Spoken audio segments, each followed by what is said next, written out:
Welcome to వార్త. నేను దేవా. మహాత్మా గాంధీ జాతీయ ఉపాధి హామీ పనుల చట్టం అయితే మాత్రం అంటే పేరు మార్చి బీజేపీ ద్రోహం చేస్తుందని, అంటే జీ రామ్జీ అనే పథకంతో మాత్రం ఈ మహాత్మా గాంధీ జాతీయ ఉపాధి పథకానికి తూట్లు పొడుస్తుందని అయితే మాత్రం కాంగ్రెస్ ఆరోపిస్తుంది. ప్రస్తుతం ఇదే విషయంపై మనతో పాటు మాట్లాడడానికి మాజీ ఎంపీ వి హనుమంతరావు గారు ఉన్నారు. చెప్పండి సార్, మహాత్మా గాంధీ పథకాన్ని ఏం చేస్తున్నారు? మహాత్మా గాంధీ పథకం కాదని రోజుగారు యోజన, మహాత్మా గాంధీ రోజుగారు నిర్వీర్యం చేయాలని ఏదైతే సోనియా గాంధీ గారు అనంతపూర్లో పోయినప్పుడు అక్కడ ఆకలి సాగు వస్తున్నారని తెలుసుకొని తప్పనిసరిగా వారికి న్యాయం చేయాలని యూపీఏ ప్రభుత్వం వచ్చిన తర్వాత మహాత్మా గాంధీ ఎక్స్పర్ట్స్తో డిస్కస్ చేసి మహాత్మా గాంధీ గ్రామీణ రూరల్ ఎంప్లాయ్మెంట్ స్కీమ్ అని పెడితే దాని పేరు కూడా మార్చడానికి ప్రయత్నం చేసి ఏమిటి అసలు నాకు అర్థం కాదు. పేద ప్రజలు అన్నం తినొద్దా? గతంలో తిండి లేనటువంటి వాళ్ళు మట్టి కూడా తిన్నారు. అలాంటిది సోనియా గాంధీ ఆలోచన చేసి ఒక బిల్లు తయారు చేస్తే ఆ బిల్లు నీరు గార్చేసి దానికి ఒక 25 రోజులు పెంచుతూ ఉంటాం. పెట్టేదేంది మీరు? అప్పుడు పూర్తి బడ్జెట్ కేంద్రంకి వెళ్ళి వచ్చేది. ఇప్పుడు అంటే 40% మేము పెట్టుకోవాలి. ఏడికెళ్ళి పెట్టుకుంటాం? మా రాష్ట్రంలో ఉన్నటువంటి గతంలో ఎక్కువ అప్పులు చేసారు, మేము దాన్నే తీర్చేసి ప్రజలకు ఇచ్చిన హామీలు చేస్తుంటే మళ్ళీ ఇది కూడా ఒకటి. అంటే వాళ్ళ ఉద్దేశం అది కాదు.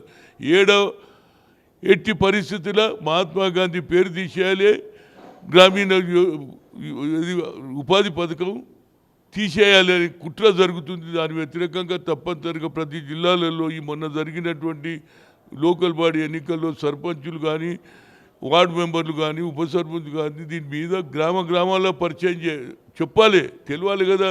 అరే సోనియా గాంధీ ఇచ్చింది, మన్మోహన్ సింగ్ ఇస్తే ఈయన తీసేస్తున్నాడు, పేదోళ్ళ నోట్లే మట్టి కొడుతున్నాడు, దానికి రామ్ అని పేరు పెడతాం. రాముడు చెప్పినాడే అన్నం ఇవ్వద్దని.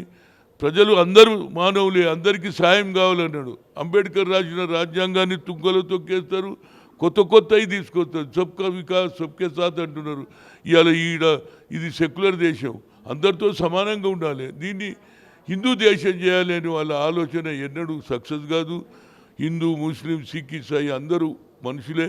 పోవాలనుకున్న వాళ్ళు ఎప్పుడూ వెళ్ళిపోయారు. ముస్లిమ్స్ ఇక్కడ పాకిస్తాన్, ఇక్కడ ఉన్నోడు ఇదే నా దేశం, ఏం మరనా ఏం జీనా అని ఉంటే వాళ్ళని కూడా ఓట్ల రాజకీయాలు ఎన్ని రోజులు చేస్తారు?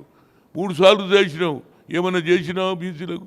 అదే అగ్రకులాలు ఉన్నటువంటి రాహుల్ గాంధీ, అగ్రకులాలు ఉన్నటువంటి రేవంత్ రెడ్డి ఈడ 150 కోట్లు శాంక్షన్ చేసి క్యాబినెట్లో నిర్ణయం చేసుకొని ఇంటింటికి తిరిగి సర్వే చేస్తే దాన్ని కూడా కానియకుండా చేస్తారు. అంటే మీకు బడుగు బలైన వర్గాలు అవసరం లేదు, మా ఓట్లు అయితే మేము కావాలి. కనుక దీని మీద ప్రతి ఒక్కరు కూడా గ్రామాలలో పోవాలి, ప్రజలకు చెప్పాలి. ఈ మహాత్మా గాంధీ గ్రామీణ రూరల్ ఎంప్లాయ్మెంట్ స్కీమ్ వచ్చే వరకు మనం పోరాటం కొనసాగించాలి, సౌకర్యించాలి. ఆ బిల్లు వాపసు తీసుకునే వరకు మనం ఫైట్ చేస్తే అప్పుడే పేద ప్రజలకు న్యాయం చేసిన వాళ్ళం అవుతామని నా ఉద్దేశం. కేసీఆర్ తోలు తీస్తా అంటండి, ఎట్లా చూడొచ్చు అంటారు? చూడండి, ఒక 10 ఏళ్ళు ముఖ్యమంత్రి చేశావు, తెలంగాణ మూమెంట్లో తిరిగావు. తోలు తీసేదనే శబ్దం అది ఎట్లుంటుందంటే ఊర్లో కూడా ఇలాంటి భాష మాట్లాడు. తోలు ఎట్లా తీస్తావురా బాబు చెప్పు. నువ్వు ముఖ్యమంత్రి చేసినావు, నువ్వు ఎవడన్నా ఈ మాట అంటుంటే నువ్వు ముఖ్యమంత్రి ఉన్నాడు అని లోపలేలే.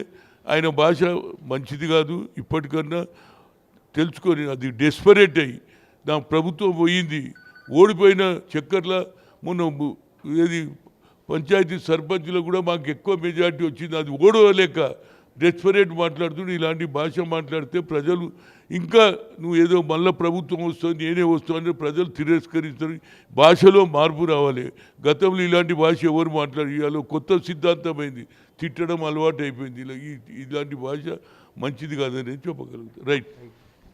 శ్రీకాంత్ దేవ, వార్త, హైదరాబాద్.